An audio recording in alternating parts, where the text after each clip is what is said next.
She was a queen of unmatched ambition, intellect, and charm, the last pharaoh of an ancient dynasty. Caught between the shifting sands of power in Egypt and the surging tide of Rome, her story is one of love, politics, war, and a tragic end that solidified her legend. When you hear the name Cleopatra, what comes to mind? Is it the dazzling beauty, the fierce ruler, or the woman who captivated two of Rome's most powerful men? For centuries, her image has been both romanticized and demonized. But the historical Cleopatra was far more complex, a brilliant strategist, a shrewd politician, and the tenacious queen who fought to save an empire. Today, we're unraveling the truth behind the myth of Cleopatra, the seventh Cleopatra, the last pharaoh of Egypt. We'll journey through her tumultuous reign, her legendary alliances with Julius Caesar and Mark Antony, and her final dramatic stand against the rise of the Roman Empire. Get ready to meet one of history's most fascinating women. Cleopatra was born in 69 BCE, not an Egyptian, but a direct descendant of Ptolemaic Dynasty, one of Alexander the Great's generals. Her dynasty, the Ptolemies, had ruled Egypt for nearly 300 years, but by her time, their power was waning, heavily reliant on the rising power of Rome. A unique ruler, unlike most Ptolemaic rulers, Cleopatra was fluent in multiple languages, including Egyptian, a rarity for her Greek-speaking dynasty. She was highly intelligent, educated in mathematics, philosophy, and diplomacy. Her early reign was marked by intense family rivalries. She initially ruled jointly with her younger brother, Ptolemy XIII, as was the Ptolemaic custom. However, their relationship quickly devolved into civil war as ambitious advisors vied for control. As their internal conflicts escalated, the shadow of Rome loomed large. Egypt, with its immense wealth, particularly its grain supply, was too vital for Rome to ignore, becoming a crucial player in its internal power struggles. Cleopatra knew that to save her throne and her kingdom, she needed a powerful ally. That ally arrived in 48 BCE, Julius Caesar. The meeting. When Caesar came to Alexandria, pursuing Pompey the Great, Cleopatra famously had herself smuggled into his presence, reportedly rolled up in a carpet to plead her case against her brother.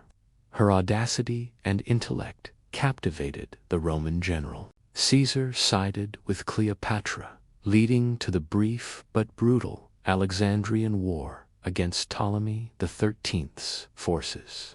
With Roman support, Cleopatra emerged victorious, solidifying her position as sole ruler. Their relationship blossomed, resulting in the birth of their son, Caesarion. Cleopatra even visited Rome, residing in Caesar's villa, a controversial presence that unsettled many Romans. Her alliance with Caesar provided Egypt with stability and secured her dynasty, but it also entangled Egypt deeper into Roman politics.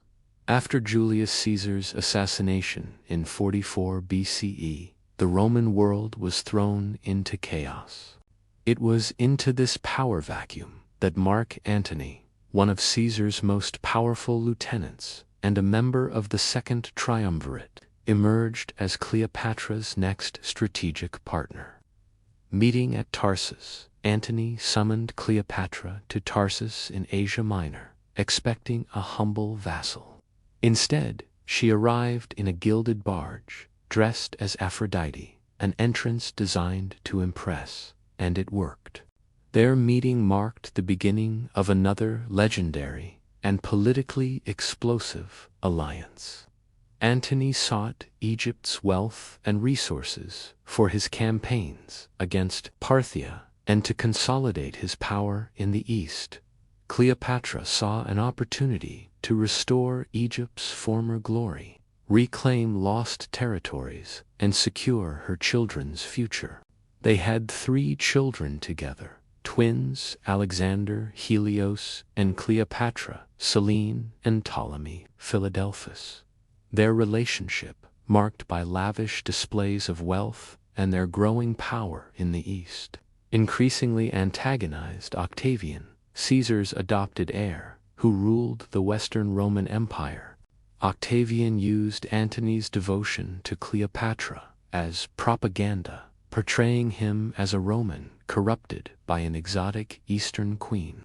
The clash between Octavian and Antony was inevitable, culminating in one of the most decisive naval battles in ancient history. Antony and Cleopatra combined their forces against Octavian's fleet off the coast of Greece. The battle was a disaster for Antony and Cleopatra. Their combined fleet was routed, and they fled back to Egypt. Octavian pursued them to Egypt, facing inevitable defeat. Antony fell on his own sword. Cleopatra, after failed attempts to negotiate with Octavian and preserve her children's rule, chose death over humiliation in a Roman triumph. The most famous account describes her allowing herself to be bitten by an asp, a symbolic death befitting a pharaoh. With her death, the Ptolemaic Dynasty came to an end, and Egypt became a Roman province.